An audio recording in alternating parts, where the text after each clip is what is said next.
Consistency is the key.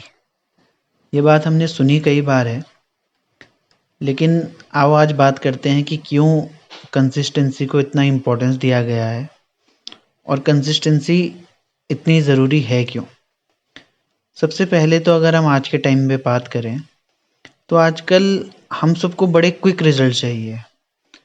कोई चीज़ हो, कोई चीज़ हम करना शुरू करें तो हमें बहुत इंस्टेंट रिजल्ट नज़र आने चाहिए। हम कंसिस्टेंट नहीं रहना चाहते, हमें कंसिस्टेंस रहा नहीं जाता। कुछ दिनों में अगर रिजल्ट आए नहीं तो हम चीज़ को प्रैक्टिस करना छोड़ देते हैं।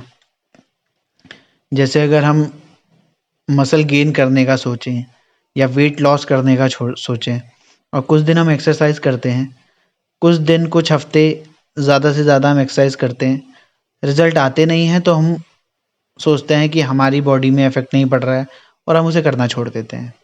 या कई बार हम लॉ ऑफ अट्रैक्शन का यूज़ करते हैं, विजुअलाइजेशन की प्रैक्टिस करते हैं, एफर्मेशंस करते हैं, कुछ दिन तक करते हैं, कुछ हफ्ते करते हैं, उसके बाद हमें कोई रिज़ल्ट, सीरियस रिज़ल्ट नज़र नहीं आते, कोई बड़ा आउटपुट हमें नज़र नहीं आता, तो हम फिर उस प्रैक्टिस को छोड़ देते हैं और फिर लाइफ जैसी थी वैसे की वैसी बनी रह जाती है।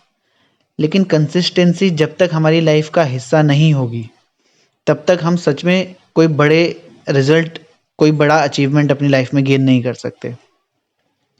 और इसका सबसे बड़ा एग्जाम्पल है दशरथ मांझी, जिसने अपनी लाइफ के पूरे 22 साल लगा दिए अपने सिर्फ एक गोल को फोकस कर सिर्फ एक चीज़ को अचीव करने के लिए। भले वो गोल बहुत बड़ा था, लेकिन कंसिस्टेंसी क्या थी कि हर रोज़ जाकर के वो उस पहाड़ को तोड़ने लगता था, जो पहाड़ तोड़कर उसने अपने गांव से शहर के बीच रास्ता बनाया था। अब सोच कर देखें कि जो इंसान पहाड़ तोड़ने निकला है, वो जब गया होगा पहले दिन उसने काम किया होगा, उसे क्या आउटपुट आया होगा, जो उसका गोल था उसके आगे उसका जो रिजल्ट उसे नज़र आया होगा, जो आउटपुट अपने एक्शन का नज़र आया होगा, वो कितना मिनिमम होगा। और एक दिन छोड़ें, वो 4-5 दिन भी गया होगा, उसे क्या रिजल्ट नज़र आया होगा। 4-5 हफ्ते में भी, या 4-5 महीने तो दूर, इनफैक्ट 4-5 साल तक भी वो लगा रहा होगा, तब भी उसे कोई रिजल्ट नज़र नहीं आया होगा। लेकिन कंसिस्टेंट रहा, एक गोल को फोकस में रखकर, एक स्ट्रॉन्ग डिज़ायर के साथ कि मुझे ये करना है तो करना है। 10 साल 15 साल तक भी जब वो लगा रहा होगा तो भी लोगों ने उसे पता नहीं कैसे कैसे डायरेक्शंस दिए, लोगों ने क्या उसे नहीं बोला होगा, उसे छोड़ने के लिए कितनी सारी प्रॉब्लम्स बीच में आई होंगी जब उसका मन किया हो कि मैं चीज़ों को छोड़ दूं।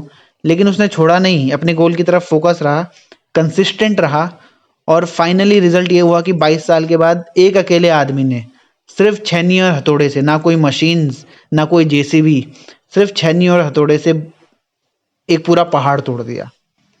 तो कंसिस्टेंसी की ये पावर है। हमें लगता है हम कोई चीज़ करें, उसके रिजल्ट हमें बहुत जल्दी मिल जाएं, जल्दी नहीं मिलते तो हम उस चीज़ को करना छोड़ देते हैं।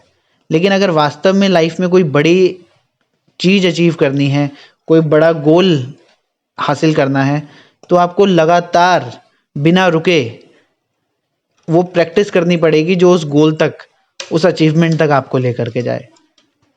तो this is the power of consistency, कि जब आप किसी एक चीज़ पे कंटिन्यूअसली फोकस होकर के उस पर लगातार काम करते चले जाते हो, कंटिन्यू काम करते चले जाते हो, तो गोल चाहे कितने से बड़ा क्यों ना हो, लेकिन एक ना एक दिन आप उसे अचीव ज़रूर कर लेते हो। This is the power of consistency.